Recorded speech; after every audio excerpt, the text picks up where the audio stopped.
Welcome back to another technical deep dive here in the debug zone. Today we're tackling a big question and breaking it down with insights from other users. Hopefully this clears up some misconceptions and helps you get the answer you need. So buckle up, stay a little curious, and let's jump right in.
And that's a wrap.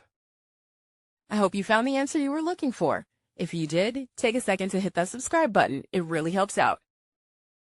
And let me know in the comments which solution worked best for you. See you next time in the debug zone.